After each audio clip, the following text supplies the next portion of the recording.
दोस्तों, स्वागत है आप सभी का मेरे चैनल लर्निंग हाउस में। आज की इस वीडियो में हम पढ़ने वाले हैं 10वीं कक्षा की हिंदी का 5वां चैप्टर, गोवा जैसा मैंने देखा। दोस्तों, ये एक एक्सपीरियंस बेस्ड चैप्टर है जिसमें कवि जो है जब वो गोवा घूमने गए थे तो उन्होंने गोवा में जो भी चीज़ें एक्सपीरियंस किए थे, जो कुछ भी उन्होंने वहाँ एक्सपीरियंस किए थे, वो सारा एक्सपीरियंस उन्होंने यहाँ बताई है। तो आइए चैप्टर को पढ़कर समझना शुरू करते हैं। गोवा, यह नाम सुनते ही सभी का मन तरंगायित हो उठता है, और हो भी क्यों ना। यहाँ की प्रकृति, आबोहवा और जीवन शैली का आकर्षण ही ऐसा है कि पर्यटक खुद ब खुद खींचे चले आते हैं। देश के एक कोने में स्थित होने के बावजूद ये छोटा सा राज्य प्रत्येक पर्यटक के दिल की धड़कन है। यही कारण है कि मैं भी अपने परिवार के साथ इंदौर से गोवा जा पहुँचा। खंडवा से मेरे साधु साहब भी सब परिवार हमारे साथ शामिल हो गए। दोस्तों, लेखक ये बता रहे हैं कि गोवा एक ऐसी जगह है जिसका नाम सुनते ही सबका मन तरंगायित हो उठता है। तरंगायित मतलब भावनाओं से भर जाता है। फिर वो बता रहे कि गोवा जगह ही ऐसी है, वहाँ की प्रकृति, वहाँ का नेचर ऐसा है, वहाँ की हवा, एनवायरनमेंट ऐसा है कि जो पर्यटक होते हैं, पर्यटक मतलब टूरिस्ट, जो पर्यटक होते हैं, टूरिस्ट होते हैं, वो अपने आप गोवा की तरफ खींचे चले आते हैं। फिर लेखक बता रहे हैं कि गोवा जो है देश के कोने में स्थित है, मतलब गोवा देश के कोने में मौजूद है। एक छोटा सा राज्य है, लेकिन फिर भी वो हर एक पर्यटक के दिल की धड़कन है। मतलब जो हर टूरिस्ट गोवा की सैर करना चाहता है। और इसलिए लेखक भी अपने परिवार के साथ गोवा की ट्रिप पर चले गए। वहीं रास्ते में खंडवा से उनके जो साधु साहब थे, फिर रास्ते में खंडवा से जो उनके साधु साहब थे, वो भी उनके साथ शामिल हो गए। 13 नवंबर को जब गोवा एक्सप्रेस मड़गांव रुकी तो सुबह का उजास हो गया था। एक टैक्सी के हॉर्न ने मेरा ध्यान उसकी ओर खींचा। हम फटाफट उसमें बैठ गए। टैक्सी एक पतली सी सड़क पर दौड़ पड़ी। शीतल हवा के झोंकों से मन प्रसन्न हो गया और यात्रा की सारी थकान मिट गई। मैं सोचने लगा कि पर्यटन का भी अपना ही आनंद है। जब हम जीवन की कई सारी समस्याओं में जूझ रहे हो तो उससे निजात पाने का सबसे अच्छा तरीका पर्यटन ही है। बदले हुए वातावरण के कारण मन तरोताज़ा हो जाता है तथा शरीर को कुछ समय के लिए विश्राम मिल जाता है। अब लेखक बता रहे हैं कि 13 नवंबर को जब गोवा एक्सप्रेस गाड़ी मड़गांव रुकी थी तो सुबह की आगाज हो गई थी, मतलब सुबह हो चुकी थी। फिर लेखक बताते हैं कि एक टैक्सी का हॉर्न बजा जिससे मेरा ध्यान उसकी तरफ गया और हम लोग उस टैक्सी में बैठ गए। टैक्सी जब पतली सी सड़क पर चल रही थी तो टैक्सी में बैठकर ठंडी ठंडी हवा लग रही थी और लेखक को ये सब महसूस कर कर बहुत अच्छा लग रहा था। लेखक सोच रहे थे कि जब इंसान बहुत सारी समस्याओं में, परेशानियों में घिरा हुआ हो तो उन सब से निजात पाने का सबसे बेहतरीन तरीका पर्यटन ही है। पर्यटन बोलते हैं टूर को। तो लेखक ये बोल रहे कि जब इंसान बहुत सारी परेशानियों में घिरा हुआ हो, मुश्किलों में घिरा हुआ हो, इंसान का अपना मन को तरोताज़ा करने का सबसे बेहतरीन तरीका टूर है कि इंसान किसी टूर पर, किसी जर्नी पर निकल जाए। और फिर पर्यटन से जो इंसान को आनंद मिलता है, जो एनवायरनमेंट से और जो नेचर से इंसान को खुशी मिलती है, उन खुशी के सामने जो इंसान की समस्याएं होती है वो कम हो जाती है, ख़त्म हो जाती है। कुछ देर बाद हमारी टैक्सी मड़गांव से 5 किलोमीटर दूर दक्षिण में स्थित करबा बेनालियम के एक रिसोर्ट में आकर रुक गई। ये रिसोर्ट हमने पहले से बुक कर लिया था, इसलिए औपचारिक खाना पूर्ति कर हम आराम करने के इरादे से अपने अपने स्यूट में चले गए। इससे पहले कि हम कमरों से बाहर निकले, मैं आपको गोवा की कुछ खास बातें बता दूं। दरअसल गोवा दो भाग्यों में बटा हुआ है, दक्षिण गोवा जिला तथा उत्तर गोवा जिला। इसकी राजधानी पणजी मांडवी की नदी के किनारे स्थित है। फिर भी यहाँ समुद्री इलाका होने के कारण मौसम में प्राय उपज तथा हवा में नमी बनी रहती है। शरीर चिपचिपा रहता है, लेकिन मुंबई जितना नहीं, क्योंकि यहाँ का क्षेत्र हरितिमा से भरपूर है। फिर भी धूप तो तीखी होती ही है। अब लेखक बता रहे हैं कि जब हम टैक्सी में बैठ गए थे तो टैक्सी 5 किलोमीटर चलने के बाद मडगांव के एक बेनालियम रिसोर्ट में पहुंच गई और वहां हमने रिसोर्ट पहले से ही बुक कर रखा था। तो फिर हम सब अपने कमरे की तरफ गए, अपने अपने कमरे में गए। और फिर लेखक बता रहे कि कमरे में निकलने से पहले मैं आपको कुछ बातें यहाँ की बताना चाहता हूँ। लेखक बता रहे कि गोवा जो है वो दो पार्ट में डिवाइडेड है, दक्षिण गोवा जिला और उत्तर गोवा जिला। फिर लेखक बता रहे कि यहाँ बहुत बड़ी नदी है, बहुत सारे समुद्र है और बहुत सारे समुद्र होने के कारण मौसम में नमी बनी रहती है। इसलिए यहाँ बदन में चिपचिपापन तो होता है, पसीना तो आता है, लेकिन मुंबई के जितना नहीं। जितना मुंबई में पसीना आता है, बॉडी में चिपचिपापन होता है, यहाँ इतना नहीं है। फिर लेखक बता रहे लेकिन धूप तो यहाँ भी तेजी होती है। यूँ तो गोवा अपने खूबसूरत सफ़ेद रेतीले तटों, महंगे होटलों तथा खास जीवन शैली के लिए जाना जाता है, लेकिन इसके बावजूद वे अपने में एक सांस्कृतिक विरासत भी समेटे हुए हैं। अब लेखक बता रहे वैसे तो गोवा अपने खूबसूरत सफ़ेद रेतीले तटों, मतलब गोवा जो है वो अपने खूबसूरत रेतीले तटों वाले बीच की वजह से, महंगे होटलों की वजह से और जीवन शैली मतलब लाइफ स्टाइल, अपने अलग लाइफ स्टाइल की वजह से जाना पहचाना जाता है, लेकिन इसके साथ वो कुछ सांस्कृतिक विरासत भी समेटे हुए हैं। यहाँ की शाम बड़ी अच्छी होती है, तो चलो इस शाम का आनंद लेने के लिए बेनालियम बीच की ओर चले। आप भी चले क्योंकि बहुत ही खूबसूरत तथा शांत जगह है बेनालियम। दिन भर की थकान तथा उमस भरी गर्मी के बाद शाम को बीच पर आना बड़ा अच्छा लग रहा था। रिसोर्ट से बीच की दूरी 1 किलोमीटर ही थी, लेकिन जल्दी जल्दी चलने के बाद भी ये दूरी तय नहीं हो पा रही थी। अरब सागर को देखने का उत्साह बढ़ता ही जा रहा था। तभी अचानक लहरों की आवाज़ सुनाई दी जो किसी रणभेदी की तरह थी। अब लेखक बता रहे कि गोवा की शाम बड़ी बेहतरीन होती है, बड़ी हसीन होती है, तो चलिए शाम का आनंद लेने के लिए बीच पर चलते हैं। मतलब लेखक ये बता रहे हैं कि यहाँ की शाम जो है बहुत ही बेहतरीन होती है, इसलिए हम लोग यहाँ की शाम का आनंद लेने के लिए बीच पर गए। ये जो बेनालियम बीच था वो रिसोर्ट से 1 किलोमीटर दूर था, लेकिन जल्दी जल्दी चलने के बाद भी वो रिसोर्ट की दूरी तय नहीं हो रही थी। मतलब उनको ऐसा लग रहा था कि कब पहुँचेंगे वैसा उनको फील हो रहा था, तो इसलिए उन्हें ऐसा लग रहा था कि ये दूरी जो है 1 किलोमीटर की वो उनकी पार नहीं हो रही। फिर कुछ समय के बाद जब वे बीच के करीब पहुँचे तो उनको लहरों की आवाज़ सुनाई दी। हम सभी दौड़ पड़े। सड़क पीछे छूट गई थी, इसलिए रेत पर तेज़ी से दौड़ना मुश्किल हो रहा था। फिर भी धंसे हुए पैरों को पूरी ताकत से उठा कर भाग रहे थे। खूबसूरत समुंदर देखते ही मैं जाकर उससे लिपट गया। इधर बच्चे रेत का घर बनाने में जुट गए। लहरें उनका घर गिरा देती थी, वो दूसरी लहर आने के पहले फिर अपना घर बना देते थे। वहीं कर्म चलता रहा। मैंने इन बच्चों से सीखा, जीवन में आशावाद हो तो कोई काम असंभव नहीं। शाम गहराने पर हम किनारे पर बैठ गए, मानो हर लहर कह रही हो कि बनने के बाद मिटना ही नियति है, वही जीवन का सत्य भी है।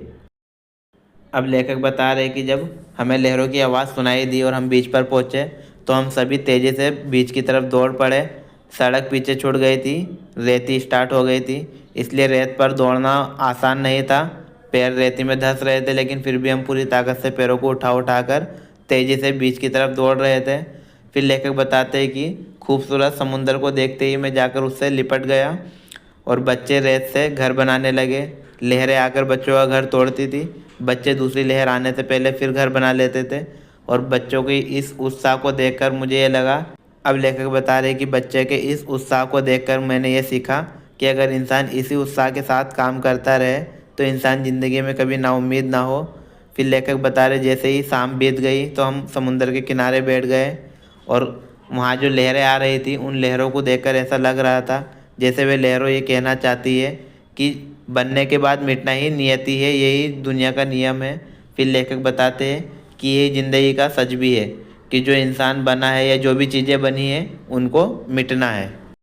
यहाँ एक मज़ेदार दृश्य भी देखने को मिला। लहरों की आवाज़ के बीच पक्षियों की टीं टीं की आवाज़ भी आपका ध्यान अपनी ओर खींच लेती है।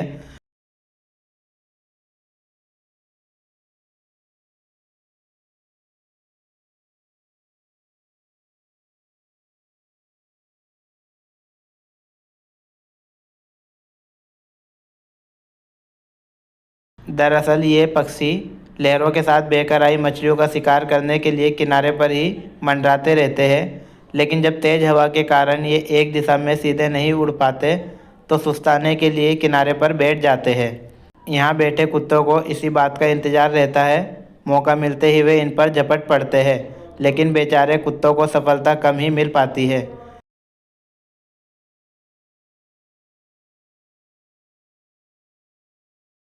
पक्षियों का बैठना, कुत्तों का दौड़ना, पक्षियों का टी कर उड़ जाना, ये दृश्य सैलानियों का अच्छा मनोरंजन करता है। इधर जैसे ही सूर्य ने विदा ली वैसे ही चंद्रमा की चांदनी में नहाकर समुद्र का नया ही चेहरा नज़र आने लगा। अब समुद्र स्याह और भयाव दिखने लगा। अब कवि बता रहे हैं कि यहाँ समुद्र पर एक मज़ेदार दृश्य भी देखने को मिला।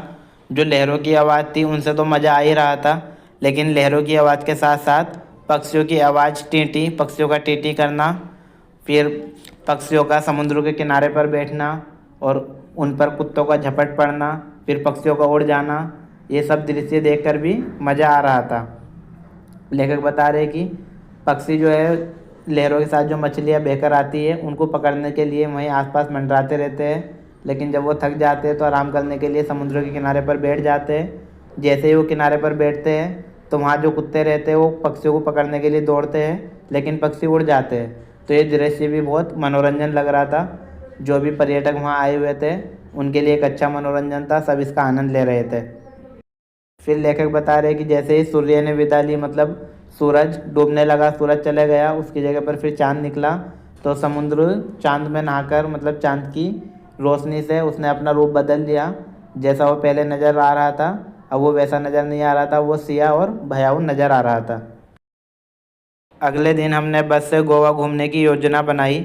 वैसे घूमने फिरने के लिए यहाँ बाइक आदि किराए पर मिल जाती है और उन पर ही घूमने का मज़ा भी है, लेकिन बच्चों के कारण हमने बस से जाना मुनासिब समझा। यहाँ सी फूड की अधिकता होने के कारण शाकाहारी पर्यटकों को सुस्वादु भोजन की समस्या से दो चार भी होना पड़ता है। काफ़ी भटकने के बाद अच्छा भोजन मिल जाए तो उनकी किस्मत, और जेब तो समझो ढीली हो ही गई। ये समस्या हमें पहले से पता थी। अब कवि बता रहे कि अगले दिन हमने बस से गोवा घूमने की योजना बनाई। वैसे तो यहाँ बाइक आदि किराए पर मिल जाती है और उन्हीं से घूमने का मज़ा भी आता है, लेकिन कवि ये कह रहे हैं कि बच्चों की वजह से हमने बस से जाना सही समझा, मुनासिब समझा, इसलिए हमने बस से घूमने की योजना बनाई। फिर कवि ये बता रहे हैं कि यहाँ सी फूड होने के कारण जो शाकाहारी होते हैं, वेजिटेरियन होते हैं, उन्हें स्वादिष्ट और टेस्टी खाना नहीं मिल पाता। बहुत ढूंढने के बाद, भटकने के बाद अगर कोई टेस्टी खाना मिल जाए, वेजिटेरियन टेस्टी खाना, तो उनकी किस्मत, और अगर मिल भी जाए तो समझो जेब तो उनकी खाली हो ही गई।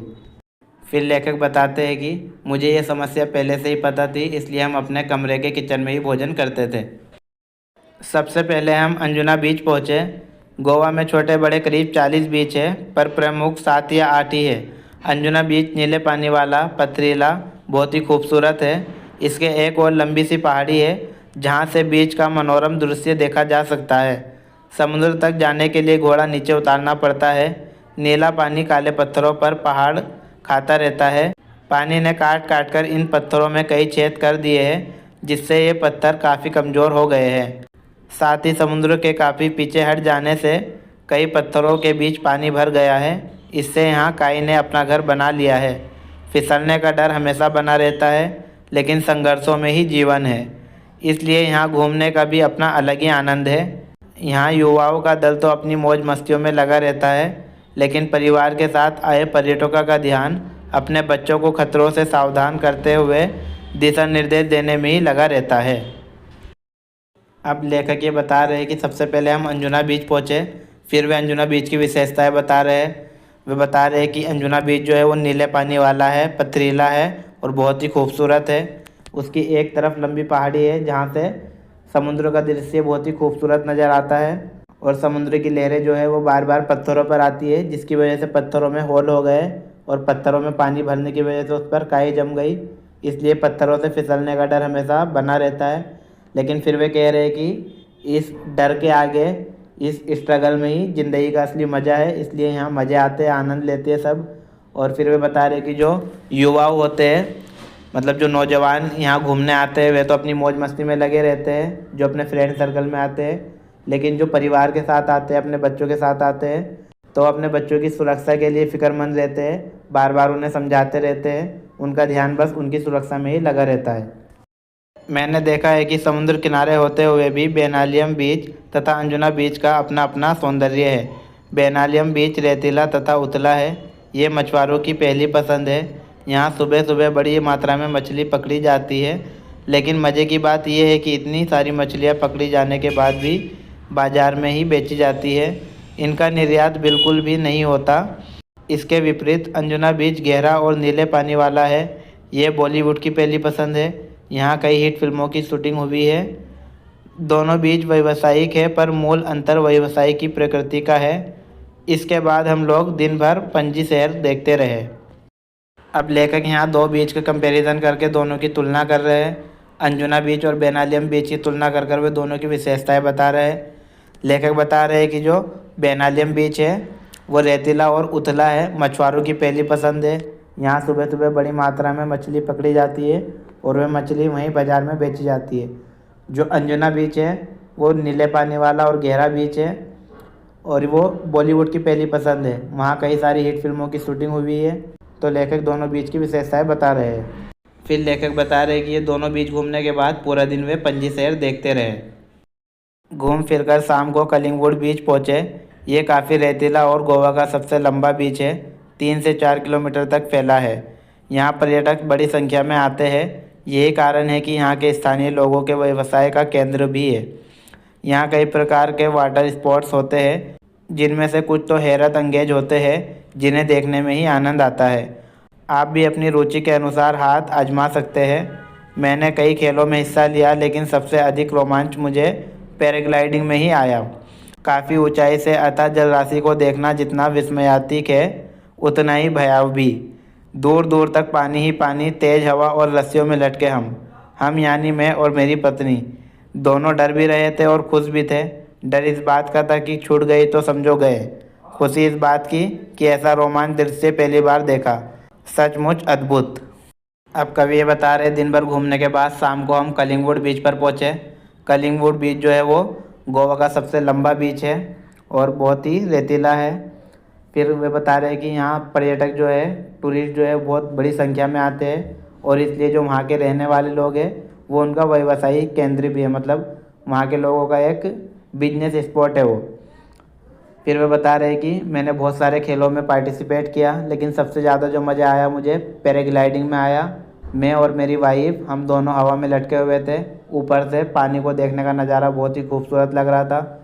हमें डर भी लग रहा था कि अगर रस्सी छूट गई तो हम गए, और हमें खुशी इस बात की थी कि पहली बार हम ऐसा दृश्य देख रहे थे।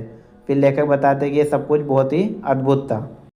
हम यहाँ 4-6 दिन रहे, लेकिन हमारी एक ही दिनचर्या रही। सुबह जल्दी उठना, फटाफट नाश्ता करना और दिन भर घूम फिर कर थक कर शाम को रिसोर्ट आकर थकान मिटाने के लिए पुल में तैरना। एक दिन कोलवा बीच पर हमने बोटिंग का भी आनंद लिया। अब कवि ये बता रहे कि यहाँ हम 4-6 दिन रहे और हमारा डेली का एक ही रूटीन रहता था। सुबह जल्दी उठना, फटाफट नाश्ता करना, फिर दिन भर घूमना, फिर शाम को थक कर रिसोर्ट में वापस आकर स्विमिंग पूल में तैरना। और एक दिन हम कोलवा बीच पर भी गए, वहाँ हमने बोटिंग का आनंद लिया, डॉल्फिन मछलियाँ देखी। डॉल्फिन मछलियाँ छोटी थी, लेकिन बच्चों ने उनसे खूब आनंद लिया। इस दौरान यहाँ नवरात्रि तथा दशहरा पर्व मनाने का अवसर भी प्राप्त हुआ।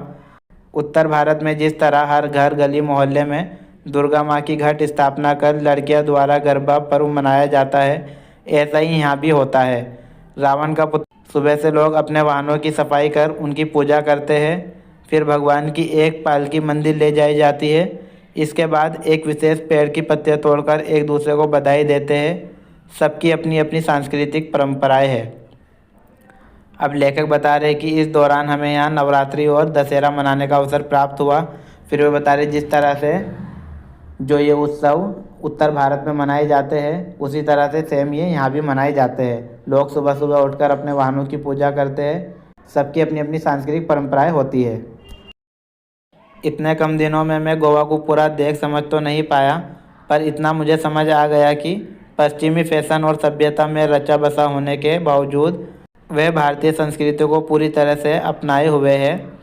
पर्यटक फैशन के रंग में कुछ देर के लिए भले ही स्वर्ण को रंग कर चले जाते हो, लेकिन स्थानीय लोग अपनी सांस्कृतिक परंपरा की उंगली अब भी पकड़े हुए हैं। तो दोस्तों, अब लेखक ये बता रहे कि मैं इतने दिन गोवा में रहा, इतने कम दिनों में मैं गोवा को पूरा देख तो नहीं पाया, समझ तो नहीं पाया, लेकिन इतना ज़रूर समझ गया कि गोवा के जो स्थानीय लोग हैं वो अभी भी देश की परंपरा को, संस्कृति को अपनाए हुए हैं। वहाँ आज भी देश की परंपरा और संस्कृति फॉलो होती है। तो दोस्तों, ये थी आज के चैप्टर गोवा जैसे मैंने देखा कि एक्सप्लेनेशन। उम्मीद करता हूँ ये चैप्टर आपको समझ आया होगा। दोस्तों, अगर ये वीडियो आपके लिए यूज़फुल रही तो वीडियो को लाइक करें, अपने दोस्तों के साथ शेयर करें। साथ ही अगर आपने अभी तक चैनल सब्सक्राइब नहीं किया है तो चैनल को सब्सक्राइब करें, ताकि आने वाली एक भी अपडेट आपसे मिस ना हो। मैं अपने चैनल पर इंग्लिश और हिंदी के सभी टॉपिक्स कवर करने वाला हूँ, इंक्लूडिंग ग्रामर टॉपिक्स। और दोस्तों, अगर आप किसी और टॉपिक पर कोई वीडियो चाहते हैं तो आप कमेंट बॉक्स में कमेंट करके बता सकते हैं। मेरी पूरी कोशिश रहेगी आपके बताए हुए टॉपिक पर वीडियो अपलोड करने की। साथ ही वीडियो को पूरा देखने के लिए धन्यवाद।